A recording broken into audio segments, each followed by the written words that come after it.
जब योआश राजा हुआ तब वो 7 वर्ष का था, मात्र 7 वर्ष का था, और यरूशलेम में 40 वर्ष तक राज्य करता रहा।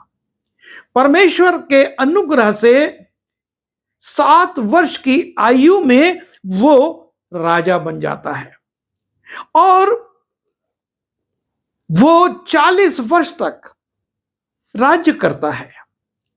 और इस बीच में हम उसके विषय में पढ़ते हैं, इसके बाद योआश के मन में यहोवा के भवन की मरम्मत करने की मनसा उपजी।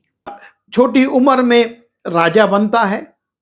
उसके विषय में जब हम दूसरे और तीसरे पद को देखते हैं कि यहोयादा याजक उसको आत्मिक सहायता करता है और उसके 2 ब्याह भी कराता है और उसके बेटे बेटियां भी उत्पन्न हो जाती हैं, अर्थात वो युवा हो चुका है।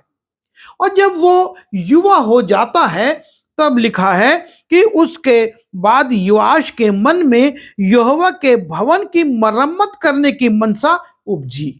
उसके मन में एक अच्छी लालसा आई कि परमेश्वर का भवन उजाड़ पड़ा हुआ है, क्योंकि लिखा है 7वें पद में, उस दुष्ट स्त्री अतल्याह के बेटों ने तो परमेश्वर के भवन को तोड़ दिया और यहोवा के भवन की सब पवित्र की हुई वस्तुएं बाल देवताओं को दे दी थी।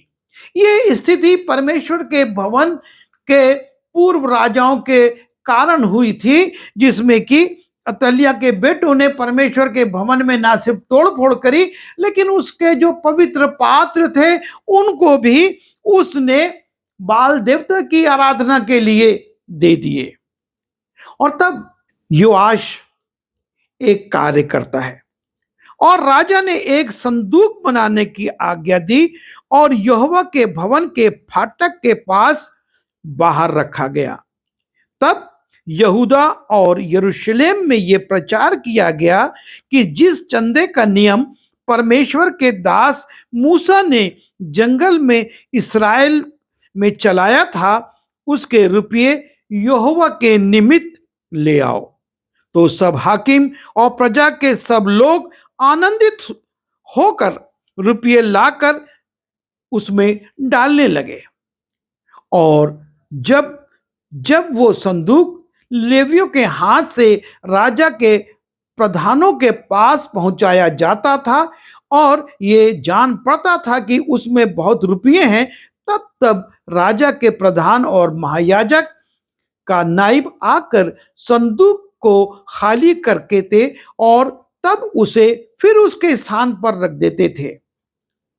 और उन्होंने प्रतिदिन ऐसा किया और जो पैसा जमा हुआ उससे परमेश्वर के भवन के लिए लिखा है, तब राजा और यहोयाद ने वो रुपये यहोवा के भवन में काम करने वालों को दे दिए और उन्होंने राजों और बढ़इयों को यहोवा के भवन के सुधारने के लिए और लोहारों और ठठेरों को यहोवा के भवन की मरम्मत करने के लिए मजदूरी पर रखा। और इस प्रकार प्रजा को इस बात के लिए सचेत किया गया कि जो धन निर्धारित किया गया है मूसा के द्वारा, वो राशि लाओ और उस राशि से परमेश्वर का भवन बनने लगता है, सुधरने लगता है, उसमें कार्य होने लगता है। और 14वें पद में लिखा है, तब उन्होंने वो काम निपटा दिया।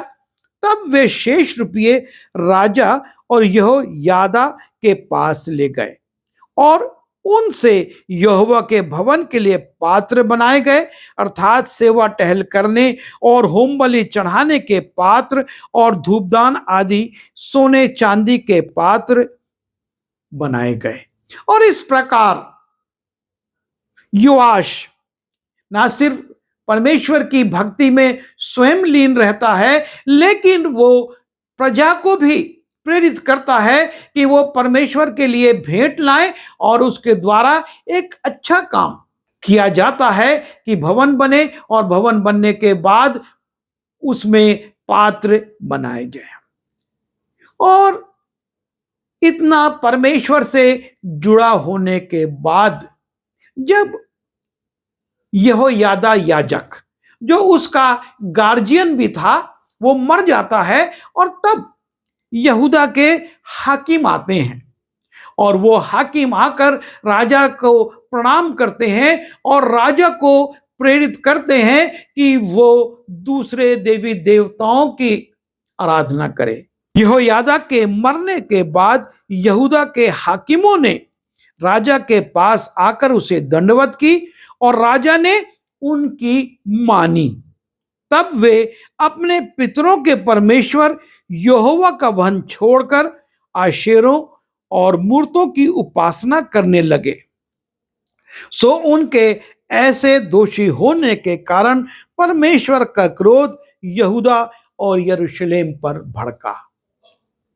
ये 7 वर्ष की आयु में राजा बन गया, इसका विवाह कराया गया, परमेश्वर ने संतान की आशीषें दी, और इसके मन में प्रेरणा आई, और इसने परमेश्वर का भवन भी सुधरवाया, उसमें पात्र रखवाए। लेकिन अब हाकिमों की सलाह पर ये आशेरा और दूसरे देवी देवताओं की आराधना में लग जाता है। एक ही ऊंचाई पर यह पहुंच चुका था, लेकिन सच्चे परमेश्वर को छोड़कर अब वो संसारिक देवी देवताओं में लग गया है। परमेश्वर तब भी उसको नहीं छोड़ता है, और लिखा हुआ है, तो भी उसने उनके पास नबी भेजे। परमेश्वर ने उनके पास, इस राजा और उसके हाकिमों के पास नबी भेजे कि उनको यहोवा के पास फेर लाएं, और उन्होंने उन्हें चिता दिया, परंतु उन्होंने कान ना लगाया। परमेश्वर ने छोड़ा नहीं, वो नबियों को भेजता है कि जाओ राजा को और हाकिमों को चेतावनी दो, पर ये उस पर कान नहीं लगाते हैं। बल्कि लिखा हुआ है कि ये यहोयादा का बेटा जकरिया, जो कि राजा को सावधान करता है, उसको राजद्रोही बना दिया जाता है, उसको कह दिया जाता कि वो राजद्रोही है। और लिखा है, तब लोगों ने उससे द्रोह की गोष्ठी करके राजा की आज्ञा से यहोवा के भवन के आंगन में उसको पत्थरवा किया। जकरिया को, जो यहोयादा का बेटा था, उसको, चूंकि वो राजा से ये कह रहा है कि तू इन संसारिक देवी देवताओं के पीछे क्यों जा रहा है, ये गलत है, उल्टा उसी को मरवा दिया जाता है और वो पत्थरवा कर दिया जाता है। और तब परमेश्वर का क्रोध उस पर आ जाता है, परमेश्वर उससे क्रोधित हो जाता है। और लिखा है 25वें पद में, और शत्रु उसके ऊपर आक्रमण करते हैं, उसको घायल कर देते हैं, और जब वे उसे बहुत ही रोगी छोड़ गए, तब उसके कर्मचारियों ने यहोयादा याजक के पुत्रों के खून के कारण उससे द्रोह की गोष्ठी करके उसके बिछौने पर ही उसे ऐसा मारा कि वो मर गया। इस योआश राजा का, जो इतनी कम उम्र में राजा बन गया और अच्छे कार्य भी करता था, लेकिन परमेश्वर को छोड़ देने के कारण, अपना पहला सा प्रेम उसने परमेश्वर से छोड़ दिया और संसारिक देवताओं के पीछे चला गया, और उसका परिणाम कि उसी के कर्मचारी उसको मार डालते हैं। परमेश्वर के अनुग्रह से जब हम अपने पिछले जीवन को देखते हैं तो हम पाते हैं हम कहां थे और परमेश्वर ने हमको कहां से कहां बढ़ा दिया, किन ऊंचाइयों पर ला दिया, हमको कितनी अच्छी अच्छी वस्तुओं से उसने परिपूर्ण कर दिया।